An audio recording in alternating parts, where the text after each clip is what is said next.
The idea of being programmed is a powerful one. In the computer science sense, computers can be programmed to perform certain functions when prompted in specific ways.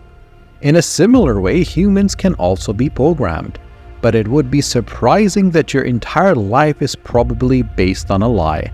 You have been programmed, and just like a computer, you have lost your conscious self to unconscious programming. How? It's simple. It starts from when you were a child. Children are more impressionable, and we know it. Whatever they are brought up to believe becomes a part of who they are. Everyone has been a child once, and you likely still hold certain beliefs without proof based on the ideas that you were taught as a kid.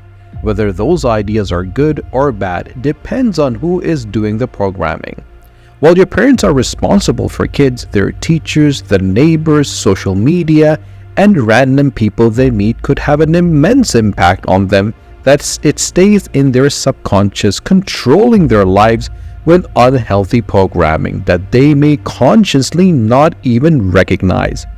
Most people grow up believing rich people to be inherently evil. The idea ranged from the belief that rich people get rich at the expense of poor people, perform ruthless acts to become rich, and even sheer greed. If you were a kid who grew up thinking that rich people are all these things, would you ever subconsciously want to become rich? You may consciously understand that you need money to become rich and whatnot, but you will hardly ever pursue wealth as someone who believes rich people can do good, help people, and change the world. You may wonder, well, I'm not a kid anymore. Does that mean that there's nothing I can do? It's not too late, but understanding the root of the problem, the initial programming, and finding the myths, misconceptions, and negative programmings that has been performed on you over the years is a good starting point to not only demystify, but also begin to change your life now. When we listen to motivational speakers and even some psychologists, what they say is that your life is a mindset change away from being totally different. That may not be entirely true, but that message sheds light on where to start, and that would be your mindset. Most of us go to school because our parents who don't know any better told us to pay attention to our studies. We grow up through the educational ladder, and if successful, we are told to get a job that will secure us for the rest of our lives. Suppose you pay attention to the design of the educational system. In that case, you will realize that it favors the students who perform within certain rules and do certain things. The education system doesn't necessarily inspire curiosity, and neither does it reward those who think outside the box. This is because the box has already been defined for what you are being trained for, and your job is to think about something other than the box. To fully understand this, let us go back to Persia, where the world's education system originated. Parents were initially responsible for educating and socializing their children, but that all changed about 200 years ago in Persia, present-day Germany.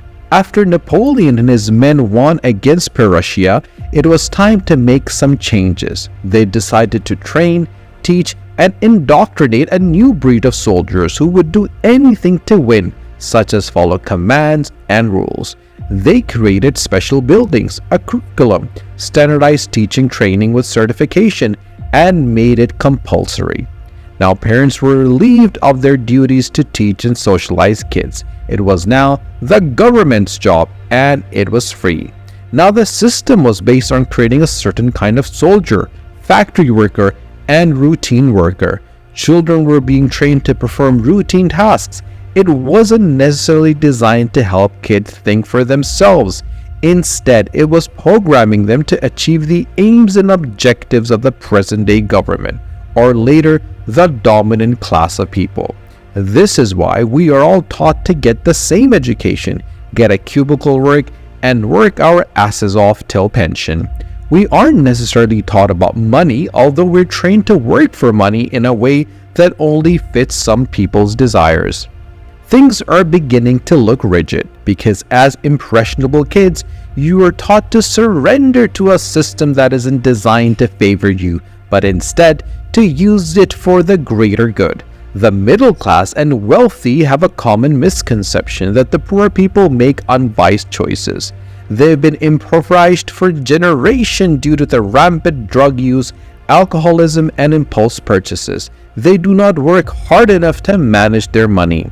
As one might expect, the people who say such things have an easygoing charm and sympathy of a wounded prisoner with a rusted shank. Unfortunately, many came from nothing and now believe they have the financial management skills that others need to gain. There is no doubt that those with rags to riches stories made some wise decisions. However, when it comes to financial management, they are similar to those who are impoverished, and it's all because of the poverty trap. The system is rigged against you. If you find yourself in this situation, there are only a few options for escaping the poverty trap. The poverty trap traps hundreds of millions of people all around the world. It means that no matter how much money you make, there will always be something to throw at you. This could indicate a failure to obtain a loan to launch your business. It is possible to earn even more money while having your welfare reduced.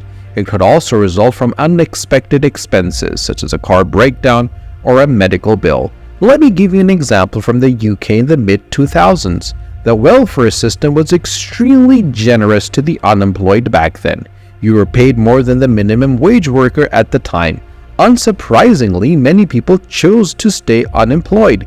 Labeling them as lazy is easy, but these people aren't wealthy. Working would result in them earning less money than if they did not work.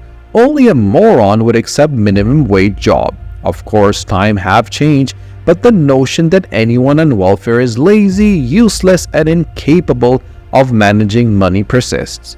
These people who remained unemployed at the time were excellent money managers.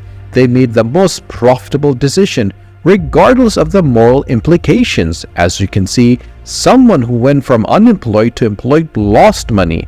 As a result, the poverty trap exists. The poverty trap is not just a catchphrase invented to promote a book. It's a genuine psychological concept that has been researched for decades. Those who have studied it proposed that aid must be given to someone even when they start rebuilding themselves. Only after they have accumulated a certain amount of capital will they be able to withdraw from life support and make something of themselves.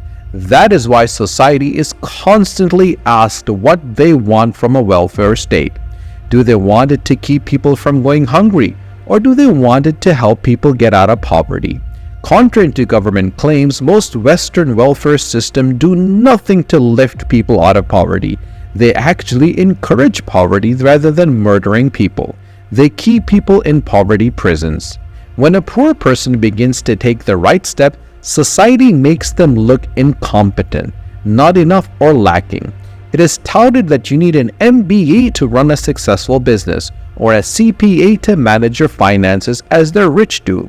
Such standards have imprisoned so many people's minds and limited their potential regarding their finances. They spend their money anyway because they are made to inherently believe that they can't manage their finances well. But whatever you are made to believe is what will manifest in your life. You may consciously claim not to live based on that reality, but yes, you are. Anyone can be rich, and at any moment in time, you can begin taking certain steps that will change your life. While it is possible to think and grow rich, the book has sold millions of copies and top charts for a reason. Your mindset helps. The book shows you how your mindset can affect your actions and subsequently the results that you get. Have you ever questioned whether Napoleon Hill was correct? Is it possible to think and grow rich? If this is the case, you are not alone. As a career-driven professional, you're looking for ways to gain an advantage in wealth and influence through your life's work. Hill's best-selling book on achieving success in our lives has remained popular even after his death in 1970. Why? Because his blueprint for wealth and abundance is both captivating and straightforward. Why wouldn't the idea of becoming wealthy simply by thinking about it captivate you? Hill lays out 13 principles for success, in any line of work, distilled from interviews with many wealthy individuals. Consider his work to be the dissertation for a qualitative, longitudinal research project. It works because of science. People who achieve success are not attempted to achieve success any more than people who achieve failures are not attempting to fail. They both occur automatically as a result of our subconscious programming. The scientific evidence for this is found in our brain's reticular activating system. The RAS is in charge of allowing important information into your brain while filtering out everything else. Consider yourself in a crowded coffee shop, conversing with a friend. There are numerous conversations taking place around you. However, you can concentrate solely on your conversation with your friend. Other conversations aren't valuable to you, so your RAS will filter them out. The same is true for both your conscious and subconscious minds. Any conversation of failure will be filtered out when you engage in a visualization and imagination of your definite purpose. Only conversation about success will move your conscious to your subconscious mind. This enables you to set an intention to accomplish goals related to your specific purpose. You can think and grow rich through your life's work by pursuing meaningful purpose visualization, reprogramming your subconscious mind to accept that success you desire. As I said it from the beginning, understanding the problem is part of solving it, but it isn't all of it. If you are in such a situation that you aren't happy with your finances, your understanding of money, how it works and all that, you need to make some changes. You can't go back and undo what your grade school teacher taught you, but you can begin to rewire your subconscious to recognize and work with new patterns. Now, just as you are programmed with lots of information, you need to take into your hands what information you actively use to form your beliefs.